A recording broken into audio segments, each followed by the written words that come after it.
Esta charla lleva por título Haciendo Data Science con SQL Server.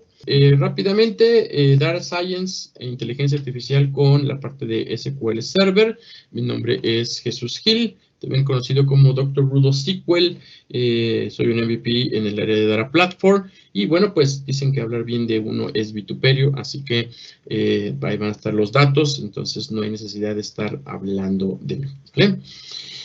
Empecemos básicamente cuando nosotros nos preguntamos, ¿no? ¿Qué viene a su mente?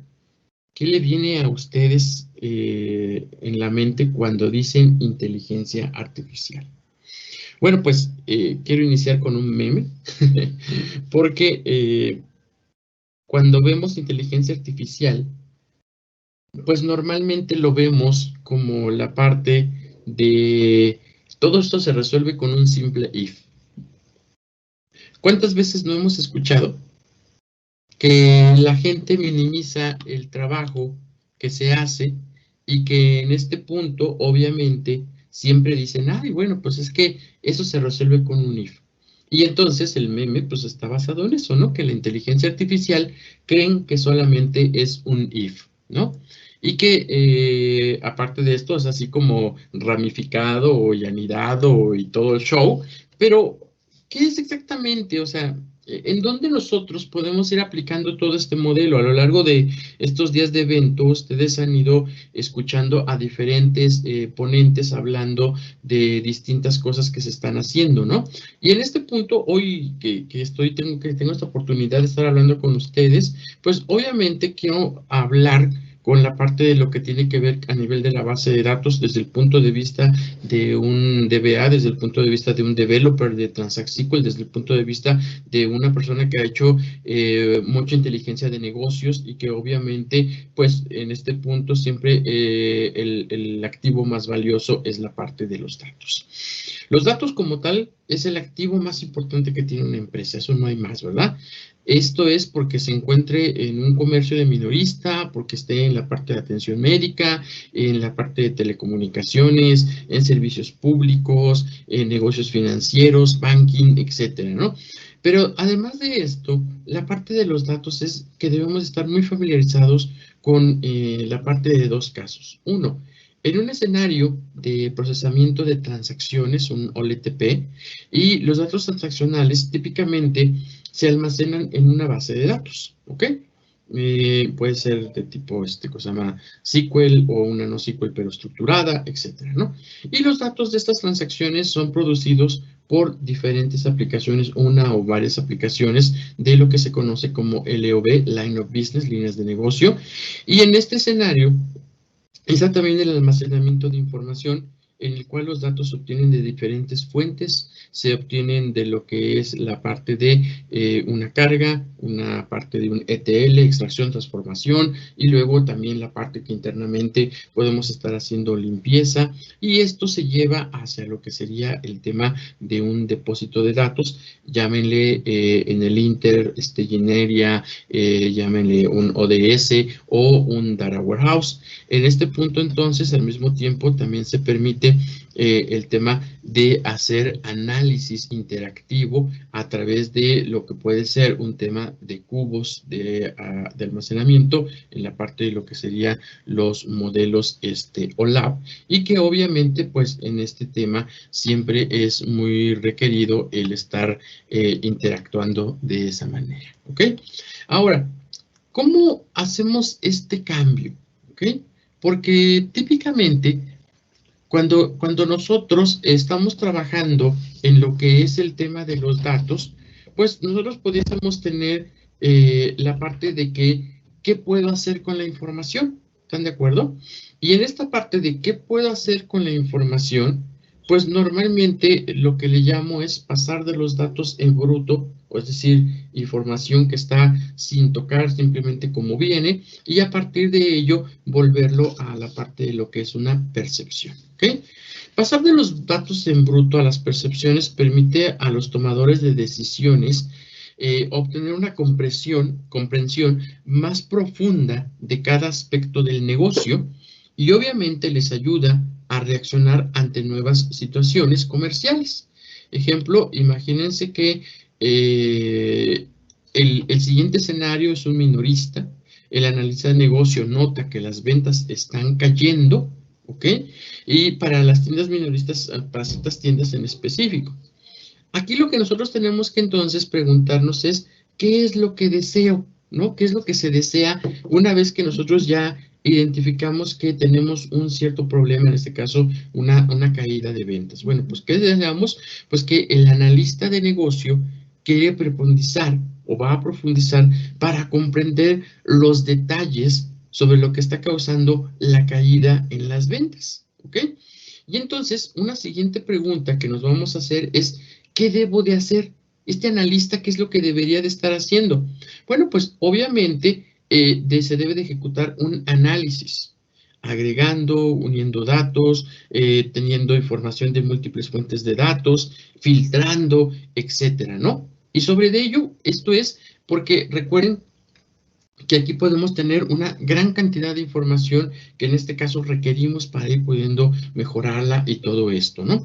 Y obviamente la pregunta que nos dicen, bueno, ok, lo aplico, pero ¿qué es lo que obtengo, no? O sea, el obtener esta información que nosotros hemos ido procesando, manipulando, cambiando, manipulando en el sentido de poder estar pasando de un punto a otro, no por otra cosa, y que obviamente lo que vamos a obtener en este punto final es un análisis profundo del comportamiento y las tendencias de los clientes, obviamente sobre de estas tiendas que nosotros estamos revisando como tal, ¿vale? Pero ahora, obviamente ya supe que tenemos un problema de ventas, ya supe que tenemos cosa más que hacer con la parte de profundizar más con todo este tema, ejecutar un análisis, hacer un deep dive, ¿no? Un análisis mucho más profundo y todo esto, pero ahora sí que como dice el Chapulín Colorado, oh, y ahora ¿quién podrá ayudarme, no? ¿Quién puede ayudarme con esta parte a nivel del análisis? Pues obviamente SQL Server nos apoya y nos ayuda con toda la parte del soporte del análisis en diferentes niveles, ¿ok? Dentro de ello, pues obviamente la charla de lo que trata es que podamos ir haciendo ese cambio, ¿no? Esa transformación digital que hoy lamentablemente la pandemia nos pegó y la pandemia nos hizo correr, la pandemia nos hizo que tuviéramos ahora que estar aventándonos un maratón para poder estar llegando a lo que obviamente antes de eso nosotros ni siquiera hubiésemos necesitado hacer en un punto de cambio ni nada por el estilo, ¿no? Sino que lo hiciéramos de la otra manera, ¿vale? Ahora, la transformación entonces, la transformación digital nos ayuda a que podamos modernizar esa plataforma de datos. Una vez que nosotros logramos o vamos en ese punto, lo que nosotros vamos a hacer es tratar de mantenernos al día con los requisitos. Estos requisitos, recuerden que cada día son mayores, ¿ok? Sobre el tipo de datos que estamos teniendo, sobre el tipo de datos que vamos a almacenar y el volumen con el cual se están adquiriendo todos estos datos. Big Data, ¿les suena? Por supuesto, ¿verdad? Esto es algo que todo el mundo está moviendo. Pero antes de llegar a un Big Data, pues recuerden que tenemos un montón de silos de información y a partir de ellos vamos a tener ahora el tratar de ir haciendo sumarizaciones de los datos y estas sumarizaciones pues pueden llegar a través de estar haciendo operational data stores, de estar haciendo, no sé, cosa más, quizás antes del data warehouse o o alternos, estar haciendo algunas bases de datos por separado, etcétera, ¿no? Pero como parte de esta transformación, la analítica avanzada juega un papel muy importante. Específicamente, hoy las compañías están formando equipos de data science, equipos de científicos de datos dentro de las empresas. Están aprovechando este modelo de recursos externos para hacer data science. Y esto utilizan la parte de la ciencia de datos para empezar a destilar, es decir, están empezando a condensar esta información de los datos en pepitas de oro. Así véanlo de esa manera, que obviamente nos ayudan a ofrecer de manera proactiva la experiencia personalizada del cliente. Sitios web personalizados, recomendaciones de productos, valores de vida útil del cliente, reducir tiempo de inactividad en los que los equipos, por ejemplo, van a fallar, cuándo van a llegar, etcétera, y el uso potencial de la ciencia de datos y cómo pueden cambiar literalmente. Hoy la empresa puede modificarse casi de la noche a la mañana, obviamente es metafórico, pero podemos llegar a tener un mejor avance en este sentido y eso siempre emociona. ¿Cuáles son algunos de los casos más comunes para la parte de lo que es el tema de ciencia de datos? Los más comunes, obviamente no son los únicos, incluye, por ejemplo, identificación del riesgo crediticio de un préstamo, es decir, una institución de crédito podría aprovechar esos modelos de riesgo crediticio del préstamo para determinar si a la persona a la que le vamos a prestar probablemente pueda incumplir y obviamente reducir la cantidad de préstamos otorgados a estas personas que son consideradas de alto riesgo. También eso ayuda a que quizás una persona que es considerada como de que es mala pagadora, pues realmente puede ser porque en ese momento no tuvo trabajo, porque también la parte de lo que el crédito que le otorgaron fue muy alto y quizás ahora esa persona le pueden entregar un crédito mucho más acorde a lo que él puede hacer y en ese punto obviamente entonces ganas un cliente, a lo mejor pierdes ese potencial de prestarle miles de dólares, pero ahora le prestas lo que realmente el tipo te va a pagar y también eso fomenta un punto de incentivación en toda esta parte de ciclo, ¿vale? Otro es la gestión de abandono de clientes. Este modelo, pues básicamente puede ser que un cliente nos esté abandonado y obviamente se usa mucho en la parte de lo que son las tiendas de venta, las tiendas de retail, por ejemplo, también los proveedores de telecomunicaciones, ¿no? Las telefonías, ¿ok? Identificar, por ejemplo, que los clientes que están aprovechando de los servicios móviles que se están ofreciendo. Por ejemplo, de repente me dicen, bueno, pues es que tienes, telefonía ilimitada. Hoy en día, la mayoría de la gente no recibe llamadas. La mayoría de la gente lo que hace es abrir alguna mensajería, Telegram, WhatsApp, Messenger, etcétera. Y lo que hacen, o incluso Teams, ¿no? Que lo usamos hoy mucho más, ya de una manera más seguida. ¿Qué es lo que hace la gente? Inmediatamente se levanta, le tiene un WhatsApp, tiene un mensaje y espera lo demás, ¿no? Que si de repente quiere hablar con otra persona, pues la verdad es que lo que hace es que le manda un mensaje de audio corto, etcétera. Esta nueva generación así se maneja y entonces de repente el que estemos ofreciendo todos esos es que mensajes de texto ilimitados, nadie manda mensajes de texto hoy en día, o por favor escríbanme si es que ustedes todavía están usando miles de mensajes de texto, ¿no? La realidad es que ya no se está usando de esa manera. Y también del otro lado, la parte de lo que tiene que ver con el asunto de, megas, ¿no? Hoy realmente una persona se queda porque muchas personas o más bien las empresas, nos están regalando más y más y más megas, ¿verdad? Entonces, eso sí lo estamos usando para esta parte. Entonces, esta parte, obviamente, de lo que decíamos, la gestión de abandono de clientes, ofrecer realmente lo que serían los servicios que un cliente de verdad puede usar o que pueda haber una variedad entre lo que sí quiero y lo que no quiero, y que obviamente con ello, pues la parte de la administración de rotación de clientes nos ayude a reducir los costos de adquisición de nuevos clientes y mantener un servicio de alta calidad, en este caso, para la parte de lo que estamos ofreciendo en este punto, ¿vale? ¿Qué otro tendríamos aquí en este punto? Pues obviamente la parte de reducción de ingresos hospitalarios y la oportunidad de profesionales en este caso, ¿vale? ¿Qué quiere decir el tema de reducir el ingreso hospitalario? Bueno, hoy estamos ante una pandemia, ¿verdad? Pero en el caso, por ejemplo, específico de Estados Unidos, ellos tienen un modelo predictivo que lo que hace es que evita que los pacientes puedan ser susceptibles de ser readmitidos o de que regresen en los siguientes 30 días. ¿Por qué? Porque obviamente la parte de lo que tiene que ver con el que regrese una persona por la afección, por un ataque, por una neumonía, etcétera, lo que le suceda a esa persona, lo que hace es que si regresa dentro de los siguientes 30 días, significa que es otra vez un gasto doble, porque uno, cuando vino y lo sacamos adelante, ¿no? Pero obviamente se va y regresa nuevamente. Entonces, ¿qué es lo que les termina generando un mayor gasto? Entonces, lo que hacen es que aprovechan estos modelos predictivos para identificar qué pacientes son los más susceptibles a que sean readmitidos dentro de los siguientes 30 días y que esto obviamente eviten la parte de lo que son temas de readmisión.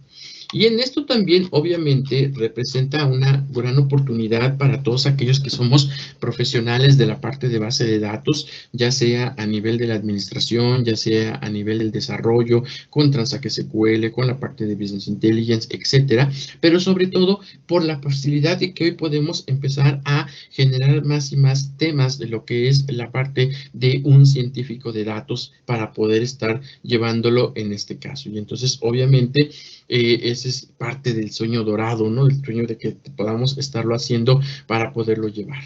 Y bueno, ¿por qué es importante? ¿Por qué es tan importante la ciencia de datos con SQL Server? Bueno, si ustedes trabajan con SQL Server, hoy ustedes pueden observar que tenemos muchas características que están como mágicas, ¿verdad? ¿Esto qué quiere decir? Por ejemplo, el tema de los query store, almacenamientos de la parte de consultas, o que de repente se identifique que una consulta es mejor por un índice o por otro, etcétera, y que obviamente mucho del tema de los rendimientos se están haciendo de manera interna con procesos de inteligencia artificial en este punto, ¿ok? ¿Qué es lo que se requiere? Pues básicamente cuando nosotros empezamos a trabajar sobre estos modelos, lo que necesitamos nosotros, obviamente, es que cuando vamos a la parte de una instalación, imagínense que yo aquí tengo una instalación de mi SQL Server, y lo que yo voy a hacer en este punto es que voy a levantar lo que es la parte de la instalación. Me voy a ir aquí al modelo de instalación y a partir de ello me voy a ir a una instalación de tipo standalone, ¿vale? Demos un minuto ahí, por favor.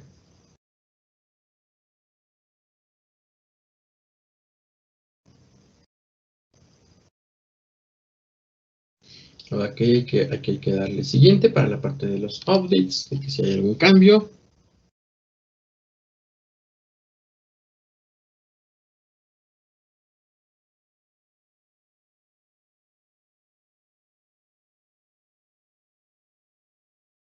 Ok, aquí me dice que todo está perfecto, que la parte de las llaves, etcétera, todo está bien, que no hay ningún problema.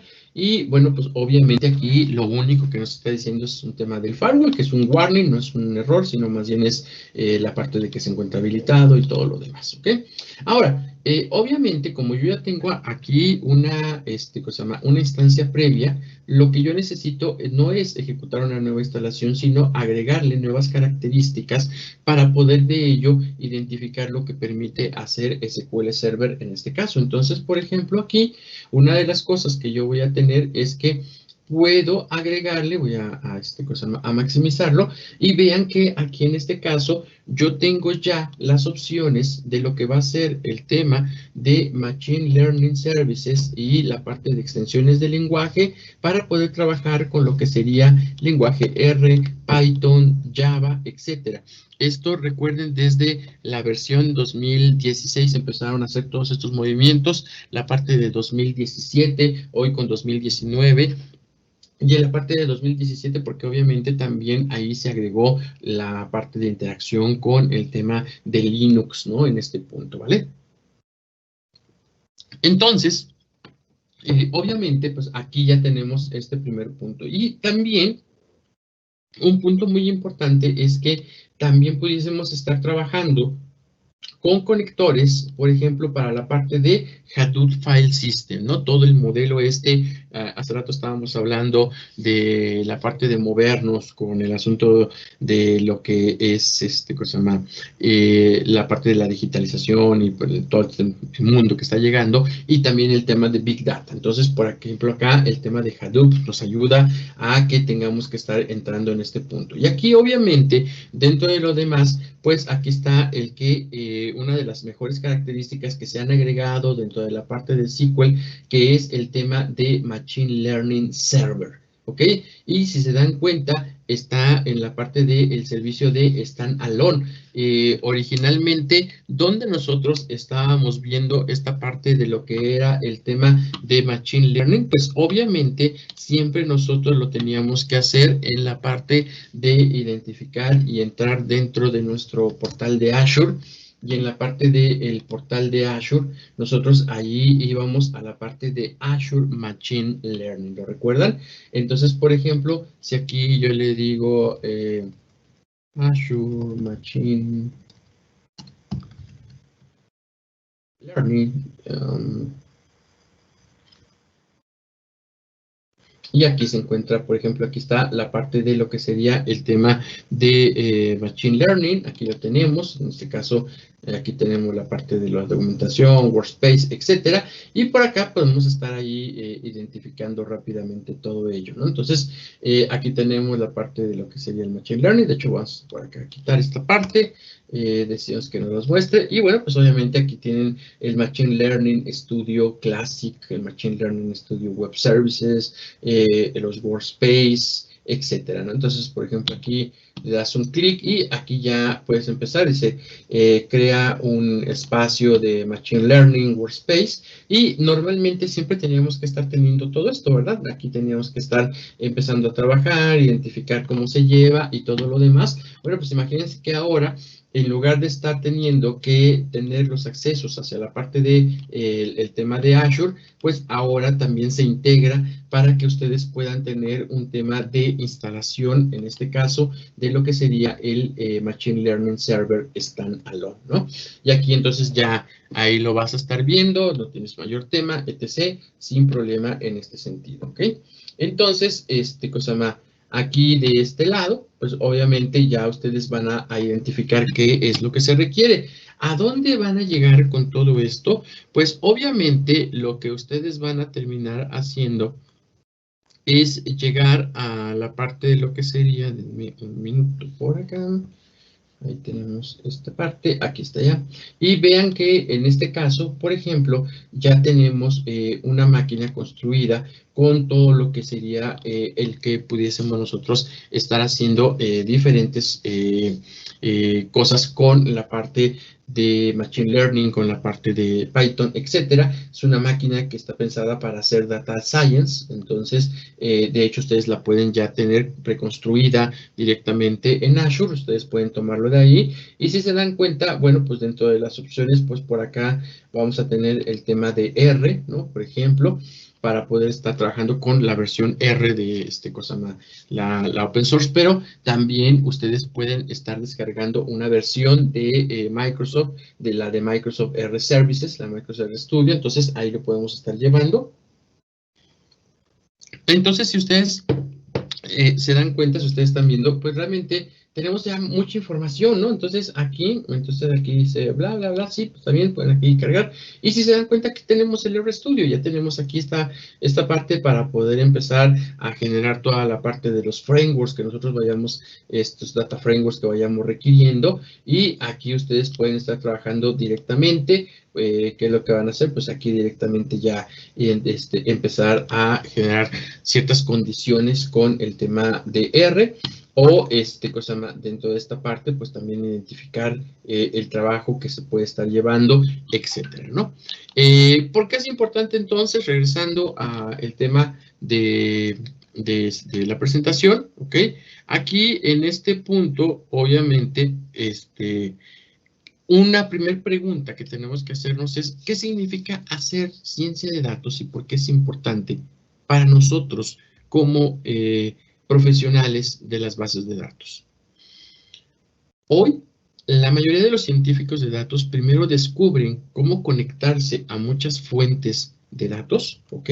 Y por eso, si se dan cuenta, yo levanté aquí 3 máquinas virtuales para poder estar haciendo diferentes actividades. O sea, aquí tenemos, ahora de hecho esta todavía no la presento, ahorita la voy a presentar, pero aquí cada uno tienen todo esto de cosas aquí de, oye, necesito tener R, necesito tener Python, necesito tener Jupyter, necesito tener Apache, etcétera, ¿no? Es decir, necesitamos tener todo para empezar a trabajar, incluyendo hasta Power BI, ¿ok? Pero la realidad es que está perfecto, ¿no? Qué bueno que estés identificando este tipo de cosas, ¿no? Pero antes de que incluso ustedes empiecen a trabajar con la parte de lo que sería un modelo de Polybase y todo lo demás, lo que nosotros tendríamos que estar revisando como tal es qué es lo que yo requiero, ¿ok? Es decir, dentro de esta parte de la información, pues, ¿qué necesito sacar de datos para que podamos estar viendo temas de datos históricos? ¿Cómo puedo estar llevando esta parte para un modelo de entrenamiento? Y luego de ello, pues empezar a probar estos modelos de Machine Learning que ustedes pueden ir construyendo, ¿no? Ya sea que lo hagan a través de lo que sería el servicio local, un Machine Learning standalone, o que lo manden hacia la parte de lo que va a ser el tema de Azure con Azure Machine Learning, y que obviamente pues ahí van cambiando, ¿no? Pueden ir cambiando en ese sentido. Los enfoques típicamente o el más utilizado por los Data Science es leer los datos de la base de datos en el cliente que está utilizando para construir el modelo, y una vez que se leen los datos, combinar la información con otras fuentes. Para los Data Science, normalmente que desarrollan los modelos usando R, por ejemplo, paquetes como dplyr o dplyr se usan comúnmente para realizar toda la parte de lo que son las agregaciones, es decir, el máximo, el mínimo, la parte del estándar variable, etcétera. Y y también dentro de esta parte, ¿no? Podemos estar usando la parte de uniones, o en este caso incluso hasta para filtrados, logrando con ello un framework, un data framework mucho más claro, mucho más limpio de lo que sería el modelo inicial en ese sentido. ¿Ok? Con los datos ya transformados en la forma correcta, los científicos de datos pues típicamente continúan con el proceso del modelado de datos y comienzan entonces a hacer ingeniería de características. Entonces, ¿qué significa esto? Como parte de esta ingeniería pues pueden crearse nuevas características de la información, es decir, agregar nuevas columnas dentro de la parte de nuestra base de datos de SQL, y estas características entonces pueden empezar a ya hacer transformaciones, escalabilidad, transformación logarítmica, calcular un punto XYZ, podemos estar generando clústeres de información con todo esto, y entendamos clústeres como lo que es un agrupamiento de la información en este punto, o simplemente eliminando todo aquello que no corresponde, aquello que no está, que está de más, pues entonces lo botamos, ¿no? La ingeniería también, obviamente, en este punto, los ingenieros que hacen Data Science desempeñan uno de los papeles más importantes que existe. Y lo que ayuda es a sentar las bases para tener un buen modelo predictivo, ¿ok? Y una vez que se completan todos estos pasos, el científico de datos desarrolla el modelo, lo valida con los datos de pruebas antes de elaborar un plan de operación para incluir este modelo que se va a implementar en producción, ¿ok? Y esto es, obviamente, para que tengamos un modelo que en verdad pueda ser consumido. Entonces, obviamente, ahí lo tenemos. ¿Qué preguntas se hacen al hacer la parte de Data Science? ¿Cuál pregunta es? Típicamente, en este punto, las personas tienden a preguntar: ¿por qué necesito mover los datos de mi base de datos para hacer Data Science? Otra pregunta es, ¿yo debería de insertar todo este procesamiento de uniones, agregaciones, sumas, mínimos, máximos, etcétera, en la base de datos? Una tercera es, ¿por qué tiene sentido hacer esto en la base de datos? ¿No? Imagínense ya llegar a esas preguntas, o sea, pues ya tenemos un nulo entendimiento del por qué llevarlo, ¿no? Bueno, contestando, primero, el movimiento de datos puede ser costoso si los modelos de aprendizaje automático pueden ejecutarse fuera. Si se ejecutan dentro de lo que sería el mismo lugar, elimina obviamente la necesidad de mover los datos, ¿ok? Vuelvo al mismo tema que tenía yo acá, esta instalación. Esta instalación lo que está haciendo es que de alguna manera está permitiendo que yo pueda trabajar con una extensibilidad de Machine Learning, pero además de esto, que yo pueda instalar mi Machine Learning en un modelo de standalone y además permitiendo que pueda trabajar con R o con Python, dependiendo de lo que se requiera. Entonces, obviamente, la parte de ¿por qué necesito mover? Pues solamente muévelo si no estás en el mismo entorno. Si estás en el mismo entorno, déjalo así, todo va a funcionar y de esta manera no habrá ningún problema porque todo va a estar en este punto. En segundo lugar, pues tener una nueva copia de trabajo de los datos que se extraen de la base de datos y se almacena externamente, la implicación es que muchas de las políticas de seguridad y auditoría que se aplican a los datos almacenados en la base de datos ya no se pueden aplicar, ¿ok? Por lo cual, obviamente, deben de identificar muy bien todo el tema que sería la parte de compliance y demás para evitar tener un mayor problema. Y en tercer lugar, si el cálculo de uniones, el cálculo de las agregaciones se pudiera realizar donde se encuentran los datos, entonces podemos aprovechar décadas de innovación, información que se encuentra en la base de datos, en el cual obviamente agregar índices agrupados, índices no agrupados, tablas en memorias, a la parte de almacenamiento en columna, el store column, etcétera, y que obviamente con ello, pues también incluso hasta la parte de las altas disponibilidades, si se pudiera entrenar un modelo que nosotros pudiésemos estar corriendo dentro de lo que sería donde está la propia información. Entonces, esto toma mucha relevancia, la parte de la característica de qué debo de hacer, etc., etc., porque esto lo va haciendo de una mejor manera y mucho más rápido. Consejo. Hay que aprovechar las capacidades de SQL Server que nos permitan estar trabajando de una manera mucho más eficiente. ¿Qué significa esto? ¿Ok? Significa básicamente lo siguiente. Si el proyecto de ciencia de datos implica trabajar con datos espaciales, con datos geoespaciales, ¿qué es lo que nosotros tendríamos que estar haciendo? Pues si obviamente implica trabajar con datos geoespaciales, con datos temporales, datos semiestructurados, etcétera, podemos aprovechar las capacidades que ya tiene el propio SQL.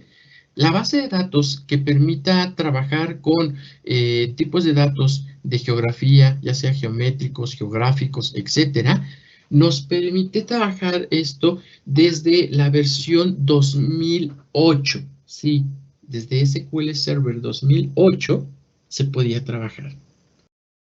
Y entonces, en este punto, obviamente, en lugar de estar haciendo una manipulación donde no corresponda, lo importante es aprovechar y entonces llevárnoslos a la parte de lo que va a ser la base de datos y dentro de la base de datos aprovechamos toda la parte de lo que van a ser funciones geoespaciales, cuál es vecinos más cercanos, calcular la distancia geoespacial entre dos áreas de referencia, etcétera, ¿no? Pero también un punto bien importante es que el tema de los datos geoespaciales podemos nosotros agregarle índices, la parte de Index Data Spatial, esto nos ayuda para poder facilitar el procesamiento más eficiente a nivel de lo que son la parte de las consultas.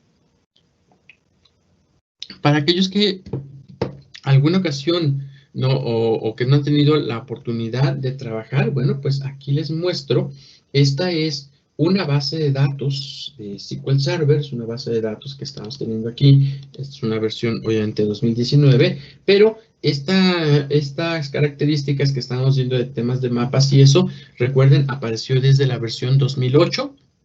Reporting Services, que soporta el tema de geoespaciales, apareció en la versión 2008 R2, es decir, en la versión 2010, y en el año 2012 también Azure ya permitía que nosotros pusiéramos temas geoespaciales a nivel de Azure. ¿Cómo se ve? Pues muy fácil. Yo tengo dentro de esta base de datos, tengo un par de tablas que contienen información geoespacial, en este caso lo que serían capitales, estados y puntos de interés. Entonces, en este caso, por ejemplo, capitales, aquí yo tengo latitud, longitud y también tengo el campo de ubicación, que es un campo de tipo geography, ¿ok? Y en el caso, por ejemplo, de lo que es la tabla de estados, vean que yo tengo aquí lo que va a ser directamente el campo que se llama geografía, y este campo que es geografía es un campo de tipo geography, ¿ok? Entonces ahí lo tenemos. ¿Cómo se consulta esta información? Pues muy fácil, o sea, realmente aquí lo único que nosotros estamos usando es la parte de hacer Transact SQL.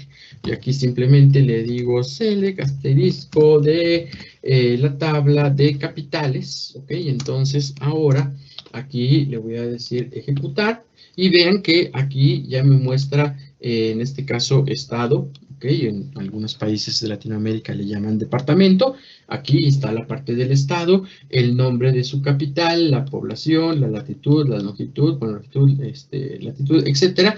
Y luego por acá tenemos la ubicación que está marcado en un formato hexadecimal, y esto es porque obviamente tenemos ahí la parte de lo que serían la información geoespacial como tal. ¿Cómo se vería esta información geoespacial directamente ya en un resultado de tipo espacial, de un tipo mapa? Bueno, pues SQL incorpora un result set de tipo geospatial. Entonces, simplemente nosotros aquí le decimos clic en Spatial Result y aquí nos está mostrando la información. Vean, ahí están los puntos de cada uno que está llevando en este caso. Entonces, por ejemplo, para que se vea mejor, voy a usar la otra tabla.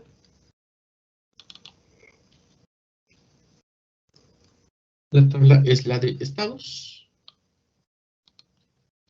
Y en la tabla de estados, aquí igualmente ejecuto. Aquí está la parte de lo que sería el estado o departamento, dependiendo de donde ustedes nos están escuchando. La parte de la clave y luego el nombre, los kilómetros, el área en kilómetros cuadrados y el campo de geografía.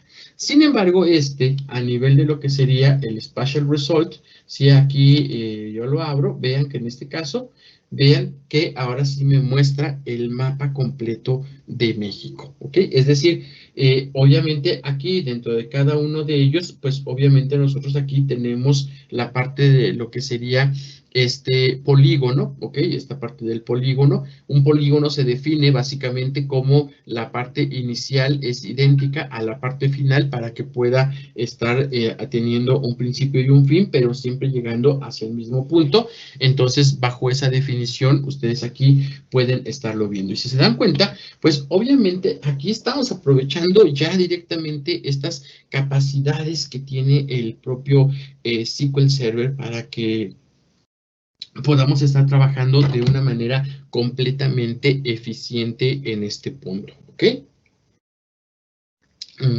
Como siempre les digo, no hay necesidad de que estemos inventando el agua tibia cuando ya existe, ¿ok? Entonces, más bien aprovechen, trabajen directamente con lo que ya se tiene y a partir de ello ya lo podemos estar teniendo, ¿vale? Bueno. ¿Qué aporte te podemos tener en este caso de nosotros como profesionales de la parte de la base de datos? Bueno, pues debemos de aprovechar hoy en día el tema del rendimiento, la escalabilidad, la seguridad y la confiabilidad que tiene SQL Server a nivel empresarial. Como profesionales y como desarrolladores de base de datos, nosotros tenemos un conocimiento superior y aportamos un gran valor a los proyectos de ciencia de datos. ¿Por qué lo aportamos? Porque nosotros al momento en que estamos trabajando, estamos haciendo ciencia de datos y también estamos haciendo en muchos casos inteligencia artificial.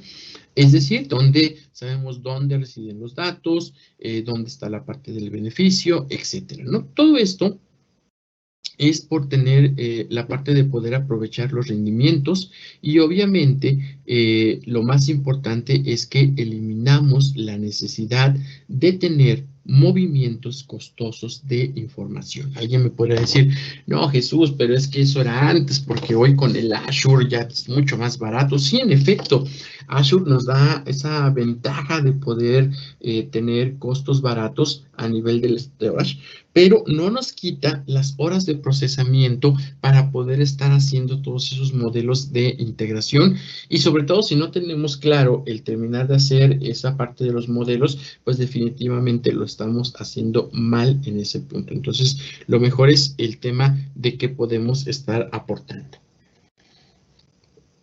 En este caso, obviamente, la imagen nos está mostrando la diferencia entre hacer ciencia de datos e inteligencia artificial, ¿ok? La parte de lo que sería entre uno y otro va a ser mucho desde la perspectiva de la aplicación. Un desarrollador no necesita aprender nuevos métodos para aprovechar el poder de la inteligencia artificial en SQL Server. Se conecta a él de la misma manera. De hecho, aquí lo que estábamos viendo es directamente poder estar haciendo temas ahí con esta parte de la base de datos. De este otro lado, cómo podemos estar agregando la información para hacer una nueva instalación. O en su caso, aquí como les comentaba, también el poder estar haciendo integraciones, Polybase, servicios, etcétera, o el estar trabajando con estos modelos en la parte de, ¿cómo se llama? De R, o en su defecto también incluso la parte de lo que sería el tema de, de Python o algún otro en ese punto, ¿vale? Entonces, como les comentaba, se conecta a él de la misma manera que se conecta a una base de datos.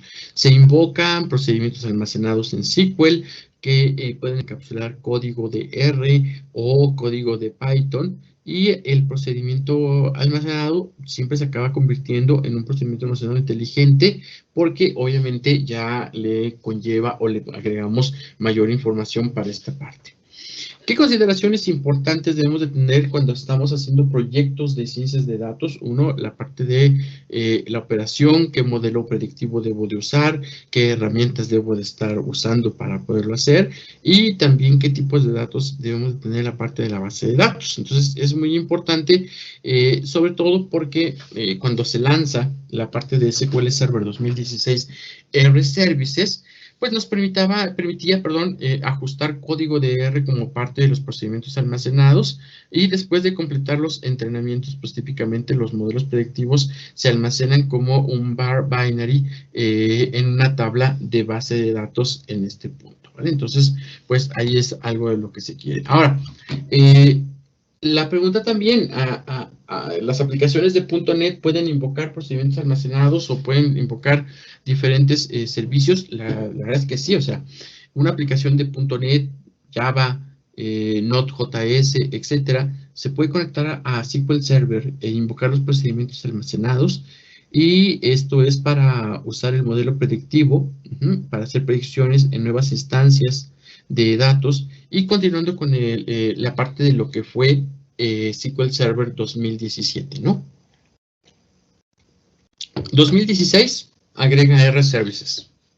2017 agrega el soporte del tema de Python. Entonces, obviamente ahora se tiene lo mejor, no sería lo mejor de dos mundos, ahora tenemos lo mejor de múltiples mundos. Es decir, si nosotros lo comparáramos con las películas de Marvel, o sea, ahora tendríamos un multiverso, todo estando aquí dentro de nuestro propio universo, porque ahora ya tenemos la facilidad de trabajar con el tema de Python, la facilidad de poder trabajar con la parte de R, y si no, también pudiésemos estar trabajando directamente con un servicio,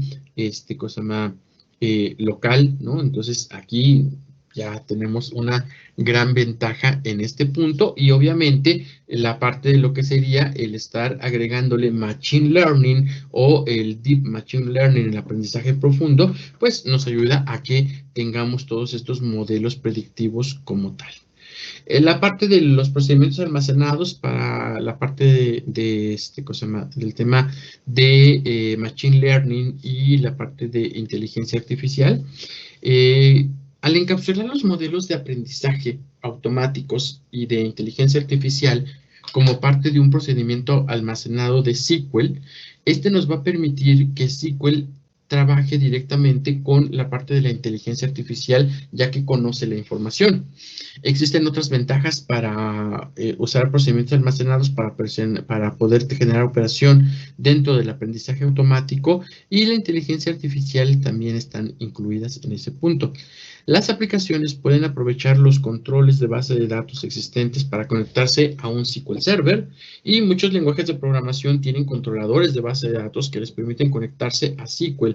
Los desarrolladores de aplicaciones utilizan controladores de base de datos, puede ser OLDB, puede ser ODBC, puede ser JDBC, MSPHL SQL, Node.js Driver, etcétera, ¿no? Y típicamente siempre también están sacando nuevas innovaciones para desarrollar las aplicaciones de vanguardia que hablen por el tema de SQL Server, ¿no? Entonces, ahí lo tenemos.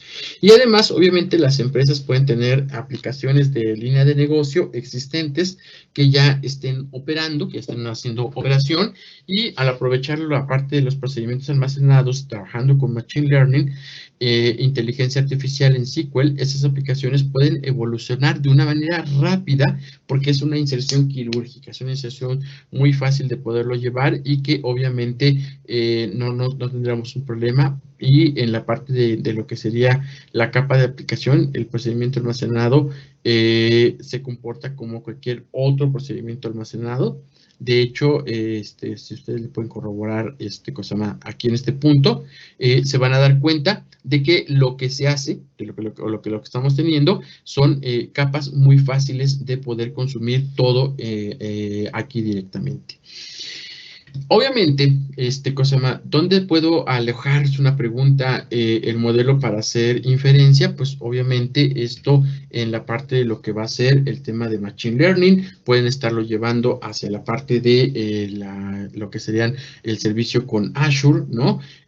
Puedo correr todo en un contexto de seguridad, por supuesto, ¿no? Que se puede correr todo en modelos de contexto de seguridad y que obviamente con esto podemos estar asegurándonos de que el código de R o de Python no se use en todos los recursos como tal, sino que se le asignen ciertos recursos en este punto. Y ya para ir concluyendo, pues a nivel de la seguridad, pues SQL Server nos proporciona las capacidades para lo que es que la empresa esté lista en el tema de seguridad a nivel de fila, el Row Level Security, por ejemplo, información para la parte de lo que pueden estar generando mayor dato para un DBA, un administrador de base de datos, la parte de las auditorías, el habilitar desencadenamientos o encadenamientos de propiedades para SQL Server de los asegurables, etcétera, ¿no? Las herramientas de desarrollo maduras para desarrollar procedimientos almacenados y de inteligencia artificial como desarrollador de base de datos, puede desarrollar sus procedimientos en código R o con código Python, se agrega a la parte de de SQL y con ello obviamente pues logran tener mayor integración o mayor puntos en este caso, ¿no? Obviamente ya hablando de la última versión del tema de SQL Server, pues en las versiones más recientes obviamente SQL fue más allá de los datos relacionales, de la parte de un tema podría ser incluso de open source, ¿verdad? También pudiésemos estarlo pensando en ese sentido y que obviamente ya no solamente se tuviera la limitante de trabajo con Windows o trabajo con Linux, sino que tengamos un tema de un modelo de contenedores mucho más amplio en este sentido. Y entonces, en este caso, obviamente, Microsoft agregó lo que es la parte del SQL Server 2019 Big Data Cluster. Y en este caso, obviamente, lo que se tiene es que vamos a estar trabajando directamente con la virtualización de datos. ¿Ok? Ustedes me dirán, oye, ¿qué es eso de la virtualización de datos? Pues básicamente cuando nosotros estamos aquí teniendo la parte de la ingesta, la parte de los almacenamientos, etcétera, si nosotros necesitamos estar teniendo mayor información o obtener mayor información, pues obviamente en los otros procesos lo que se hace es que se agrega un clúster, ¿no? En este caso aquí lo que se hace es virtualizar la data para que la parte de la virtualización de la data nos permita estar llegando dentro de la parte de lo que sería preparación y entrenamiento, pues que ahí puedan nos puedan estar ayudando como tal a que sea mucho más rápido cualquier requerimiento que se retenga o que se requiera. ¿Qué es lo que va a estar involucrado? Servicios de lo que tiene que ver con el tema de Kubernetes, ahí lo vamos a estar viendo, la parte de los servicios de inteligencia artificial, servicios, en este caso Cognitive Services, la parte de algunos otros servicios para tener este modelo de instancia maestra, etcétera, ¿no? Entonces, obviamente, esto es un boom ya directo de poder estar trabajando ya con la parte de virtualización de datos dentro de nuestro propio SQL Server. Y entonces, en este punto, pues obviamente por acá tenemos la parte de los datos geoespaciales que les estaba comentando, que no es una versión nueva, es una versión que se tiene desde 2008. Se han ido agregando más y más conceptos y cosas nuevas, funciones, etcétera, por supuesto que sí. Pero obviamente aquí el punto más importante es que podamos identificar dentro de todos estos contextos, estos modelos que estamos diciendo, qué es lo que nos ayuda, qué es lo que necesitamos, qué es lo que sí podemos estar haciendo y que obviamente con todo ello pues tengamos una mejor, ¿cómo se puede decir? Una mejor experiencia al estar usando SQL Server para hacer data science o para hacer la parte de inteligencia artificial en este caso. Bueno, pues nada, muchísimas gracias a ustedes. Por favor, si gustan hacerme el favor de suscribirse a mi canal de Dr. Rudo SQL, lo van a encontrar como SQL Rudo ahí directamente en YouTube. Y pues muchas gracias por su atención. No sé si tengamos alguna pregunta que me quieran hacer. Entonces, por aquí ustedes coméntenme. Por el Facebook Live no tenemos ninguna pregunta. En el Teams, ¿a ti te aparece alguna? Yo estoy utilizando el Teams de Mac y no me aparecen las preguntas. No, tampoco por acá. No, me está haciendo ninguna pregunta. Eso quiere decir que o todo estuvo claro o no nos entendieron nada. Todo esto claro. Listo, Jesús, muchas gracias por dar Muchísimas gracias a ustedes, gracias por toda su iniciativa y bueno, pues nos vemos en las siguientes, como siempre, mi nombre es Jesús Gil, Dr. Rudo SQL, gracias totales. Hasta la próxima.